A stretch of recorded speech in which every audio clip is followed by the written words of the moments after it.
실제로 겪었던 실화괴담들. 낮잠 자다가 꾼 꿈입니다. 오전부터 학교 체육관에서 운동을 하다가 와서 뭔가 육체적으로 피곤하더군요. 오후 3시쯤 방에 들어와서 침대에 눕자마자 잠들었습니다. 몸살이 날 것 같은 기분이었어요. 그리고 나서 꿈을 꿨습니다. 꿈에서 희한하게도 제가 사업을 시작하려고 믿을 만한 친구들을 모으고 있었어요. 사업은 치약 칫솔을 파는 일이었고요. 나중에 깨고 나서 생각해보니 제가 입이 찝찝했기 때문인 것 같네요. 그렇게 친구들을 모으다가 잠에서 깼습니다. 주위가 캄캄했습니다. 아마 오랫동안 잠들었던 것 같은데. 한참 생각하고 난 후에야 제가 낮잠을 잤다는 사실을 깨닫게 되더군요. 어쨌든 시간을 확인하려고 옆에 있는 휴대폰을 들고 버튼을 눌렀습니다. 그런데 이게 렉이 걸린 것처럼 작동을 잘하지 않더군요. 잠금 해제를 계속 밀어도 작동을 안 하는 것이었습니다.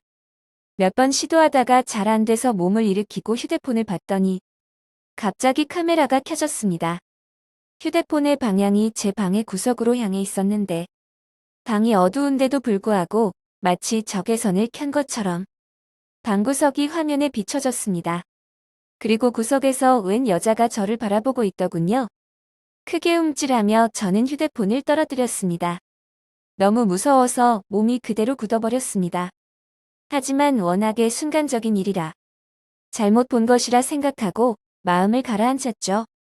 그리고 일어나서 방에 불을 켜니 아무것도 보이지 않았습니다. 다시 침대로 돌아와서 등받이에 등을 기대고 앉았습니다. 그리고 다시 시간을 확인하기 위해 휴대폰을 들었죠.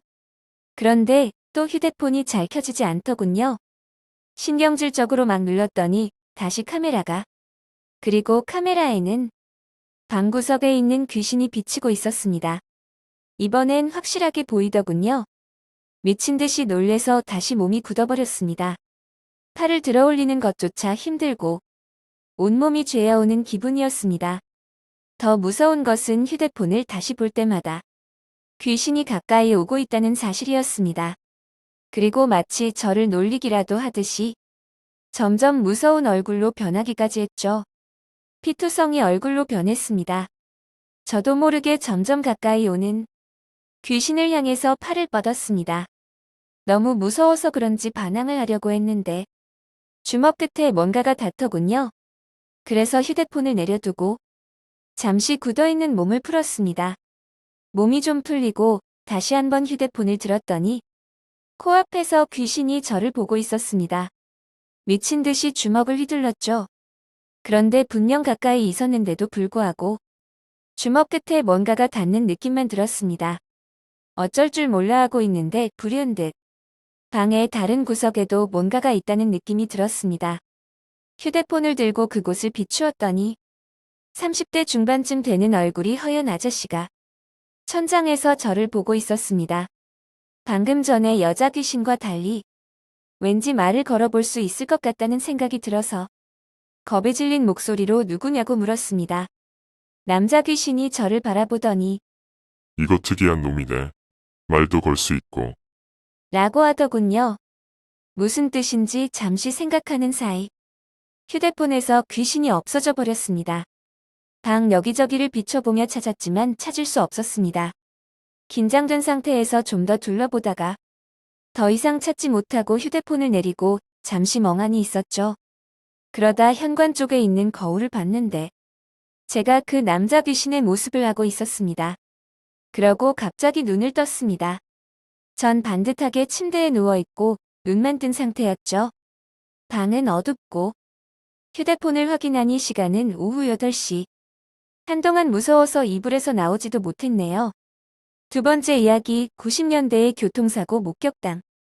제가 초등학생이던 90년대 중후반 직접 목격한 일입니다. 당시 저는 인천의 저층 아파트 단지에서 살았었는데 단지 안에는 상가가 하나 있었습니다. 전형적인 서민 아파트와 상가였죠.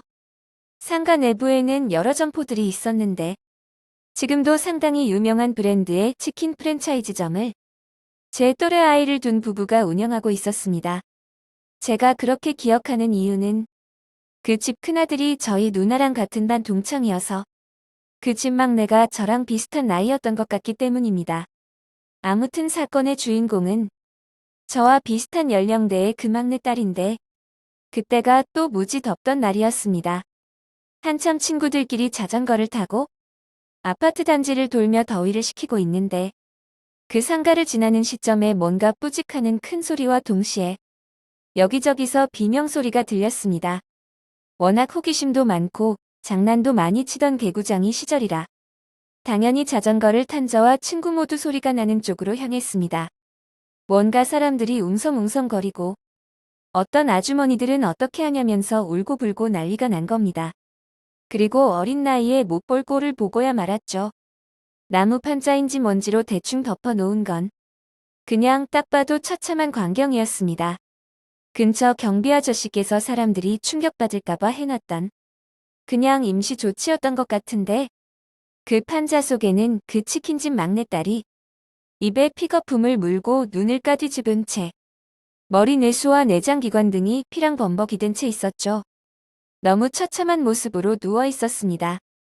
사건인즉슨 치킨 프랜차이즈점 본사의 대형 트럭이 닭을 가져와 옮겨 싣고 가던 와중에 가게를 보던 주인은 바쁜 나머지 미처 신경을 쓰지 못했고 그 막내딸이 앞에서 놀고 있다가 작은 어린애여서 대형차로는 확인이 안 되니까 운전사가 제대로 보지 않고 후진하다가 그대로 갈아버린 거죠.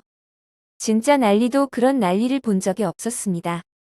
앞에서 말했듯이 한여름이라 당시만 해도 아파트 단지 내에 돗자리를 깔고 더위를 피하던 사람하며 애나 어른 할 것 없이 소리 지르고 울고불고 엄마들은 애들 못 보게 하려고 얼른 내리고 도망가다시피 자리를 뜨고 정작 그 집 부모들은 완전히 실성한 사람들처럼 넋놓고 그 자리에 앉아있고 제 생에 2번 다시는 기억하고 싶지 않은 트라우마입니다. 당연히 그 아이는 죽었고요.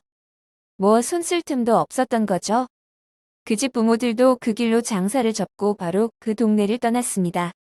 정말 우연의 일치인지는 모르겠지만 그 가게 자리에 들어오는 세입자들마다 뭔가 안 좋은 크고 작은 사고가 일어났습니다. 한 번은 큰 불이 나서 가게가 거의 다 탈 지경까지 갔었고 또 한 번은 도둑이 들어서 가게 집기들을 다 훔쳐가는 일도 일어났고 제가 목격한 트라우마도 트라우마지만 사고 당사자와 가족들의 심정을 나이가 먹고 나중에 생각해보니 더 안타깝네요. 아무튼 2번 다시 경험하고 싶지 않았던 목격입니다. 오늘 이야기는 여기까지예요. 오늘 이야기가 재미있으셨다면 구독과 좋아요, 댓글 부탁해요.